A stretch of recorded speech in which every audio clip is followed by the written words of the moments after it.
За сайн байцгаана уу? Өнөөдрийн бичлэгээрээ та бүхэндээ генийн түлхүүрийн 4 гол түлхүүрийг одоо өөр нэгэн хүний төрсөн он сар өдөр цагийг оруулаад тэгээд ямар түлхүүр гарч ирж байна, түүнээс ямар ухаарлыг авахар байна гэдэг талаас нь уншиж танилцуулна.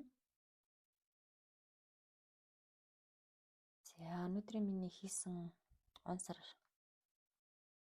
1966 онд төрсөн. За 10 сарын 6-нд төрсөн энэ хүний хамгийн гол 4 түлхүүрийг товч уншина. За генийн түлхүүр дотроос эхний түлхүүр нь бол генийн түлхүүр 48.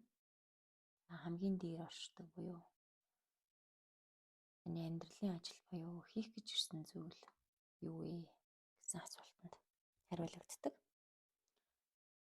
Овсгоо самбаачлалын бэлгээ дотроосоо хэр зэрэг дайчлан ашиглаж чадхаас таны амьдрал хамаардаг.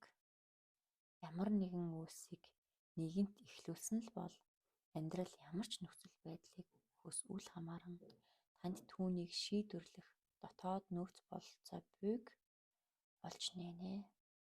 Та хевлидээ орших зөн бэлгийнхээ мэрэгэн ухаанд итгэж найдахад суралцах хэрэгтэй. Дотооддоо орших суу бэлгийн нээх тутам та гүнзгий айдсууд тэдгээрийн дотроос өөрийнхөө хангалтгүй байдлын айдастай нүүр тулахаас өөр аргагүй. Бүрэн зүрх сэтгэлээрээ амьдарснаар сая таны айдсууд багасах тул ямар ч цаг мөчид урган гарах бүтээлч байдлынхаа чадварт найдаж амьдралд юунаас ч хоош суулгүй бүрэн зүрхээрээ итгэх хэрэгтэй. Та цог жавхаагаараа хизээ ямагт өөрийгөө болон бусдыг гайхшруулсаар байх болно. Бусдын амь амьдралыг сайжруулах, өөрчлөх гэсэн таны санал санаачлагад хязгааргүй. Ийнд тэдгээрийг ажил хэрэг болгохын тулд хуваалцах нь таны хувьд нэн чухал байна.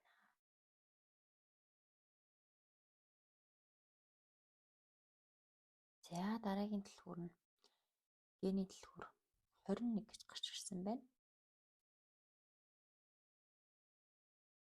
За мэдээж энэ түлхүүрүүд бол 64 хүн түлхүүр байж байгаа. Тухайн хүний төрсөн он сар өдөр цагаас шалтгаалж байгаа учраас мэдээж давхцсан. Тэгэхээр өөрийнхөө профайлд генийн түлхүүр 21 гэсэн түлхүүрийг агуулсан хүмүүс бас сонсоод ямар нэгэн ухаарлыг аваад тунгаан бяцлагаад давхар бас ухаарлаа авч дээшлэх ухамсараа тэлэх боломжтой гэсэн үг. За дараагийн хэсэг нь миний хувьсал буюу миний суралцах гэж ирсэн зүйл юу вэ гэж. Таны хувьд алив зүйлийг хяналтандаа байлгах гэдэг асуудал бий. Өөртөө сэтгэл ханамжгүй ямар нэгэн асуудал байгаа бол тэр нь гадаад амьдралд чинь хэн нэгнээр өдөөгдөж гарч ирнэ. Энэ нь нэг бол хэн нэгэн таныг дээрлэхэж дарах гэсэн, үгүй бол таны хит их хяналтаас залхаж хорссон хүмүүсээр амьдралд илэрдэг. Удирдан манлайлж буй хүмүүсээ хэр сайн мэдэрч чадхаас таны эрх мэдэл шалтгаална. Ямар нэгэн хорсол зүйцэл байгаа бол энэ нь таны хэлсэн эсвэл хийсэнтэй холбоотой байна. Таны хувьд манлайлал гэдэг арга техник мэдлэг чадвараас илүүтэй үндсэн санаа зорилготой холбоотой зүйл. Та эрх мэдлийн байр суурь бусдад үйлчлэхийн төлөө зориулж байна уу? Өөртөө зориулж байна уу? Хэдий чиний өөрийнхөө тухай бодгоо болно. Та төдий чиний сайн удирдагч болж хүмүүсийн танд итгэх итгэл нэмэгдэнэ. Хэрэв удирдагч, манлайлагч гэсэн дүр төрх огт буухгүй байгаа бол өнгөрсөн үе рүүгээ очиж жинхэнэ эрх мэдлийн умартахад хүргэсэн ад зэтгэрүүдээ олж зайлуулах хэрэгтэй. Өнгөрсөн үе рүүгээ ухраан бодож тунгаах хэрэгтэй л гэсэн санаа. За манлайллын талаар гарч байна. За дараагийн дэлгүүр нь миний цацрал буюу намайг эрүүл байлгадаг зүйл. Гэрийн дэлгүүр 39.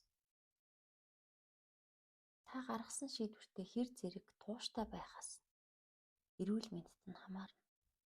Та хизээнээсээ бусдыг аялдан дагалддаг нэгэн байгаагүй тул үргэлж өөрийнхөө өвөрмөц зам мөрийг дагах гэж эрэлхийлсээр ирсэн. Таны хувьд өөрийнхөө нь үргэлж амь амьдралтай, цог жавхлантай байлгаж чаддаг хүмүүс нөхцөл байдалд байхдаа жинхэнэ байгалийн баяр хөөр эрүүл энхийг цацруулдаг. Цаг заваа зориулах утга учиртай зүйл үгүй болчихвол таны цог жавхаа буурч хөдөлгөөнд нь саардаг. Иймд амьдралд хит онц ноцтой хандаж аливааг өөр дээрээ тусгаж авдаг хүмүүсээс илүүтэй таны цог жавхаанд даган баясдаг хүмүүстэй цагийг өнгөрүүлэх нь чухал. Юунаас илүү та оршихуун бүхэл түвшинд эрх чөлөөг мэдрэх учиртай. За маш гоё санааг хэлсэн байна. Хүрээлэл амьдралынхаа ихэнх цагийг өнгөрүүлж байгаа хүмүүсээ бас ажиглах нь байна. За дараагийн дэлгүүр миний зорилго буюу надад дээд сэтгэл ханамж өгөх зүйл юу вэ? Энд бол генийн түлхүүр 38. За амьдралын зорилго тойрогдтод нь 38 дахь бэлэг байгаа учраас таны амьдрал яг баатарлаг, ном зохиол мэт өрнөлттэй. Төрөл бүрийн салхи шуурга, хэцүү дайн тулаантай нүүр тулж, заримдаа унах үе ирсэн ч та цаг ямагт босч ирсээр эцэстээ сорилтоос хитийднэ. Үүнийг хүндэтгэлийн талбар гэх бөгөөд таны амьдралын жинхэнэ зорилго бол өөрөөсөө давсан зорилгын төлөө үйлчлэх юм. Хүндэтгэлийн талбарт амьдарч байгаа үед амьдрал танд ямар ч сорилтыг өгөх нь хамаагүй болдог. Учир нь энэ бүхэн таны нөөц бололцоог улам бүр сорж, тэлсээр эцэстээ та өөрийнхөө дээд төлөвт хүрэхийн тулд байдаг. Зарим үед та амьдралын нарийн ширийн зүйлсэд алтуурсан ч энэхүү үннийг хизээж мартаж болохгүй. Хүндэтгэл гэдэг таны оршихуун эдээс бүрт оршдог тул та хэдий чиний их түнтэй нэг хяналд оршино, төдий чиний улам хүчрэхэг уулт хийсэн нэгэн болж хуурна. Хийх үйлдэл, гаргах шийдвэр бүртээ алив зүйлийг бүтээн бий болгох нь таны жинхэнэ мөн чанар. Тэр таны хувьд шударга бусын эсрэг зогсох хүч. Тасралтгүй урам зоригоор тэтгэгч их үүсвэр билээ. Нэр төрийн төлөө үйлчлэх тусам тэр эргээд таны төлөө үйлчлдэг. За энэ төлхөөрүүдийг уншлаа. Төр болгоноос маш гүн ухаарлыг авч өөрийн амьдралын тууллыг бодон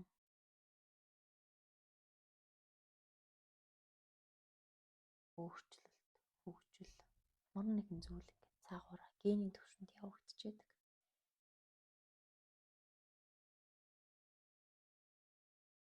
Та ингээд өөрийнхөө генийн түлхүүрийг уншуулах бас боломжтой. За манай пэйж маань Please Read буюу уншаад үз гэсэн Facebook пэйж байгаа. Хачаатаар төрсөн сар өдөр цаг байршлийнхаа мэдээллийг илгээн PDF файлаар авах боломжтой. Эсвэл эхний 4 гол түлхүүрээ уншуулад авах боломжтой. Та бас өөрийн дотоод сүнснээс дээд ухамсараас тань юу гэж хэлүүлж байна? Түүнийг бас мэдэх боломжтой. За баярлалаа.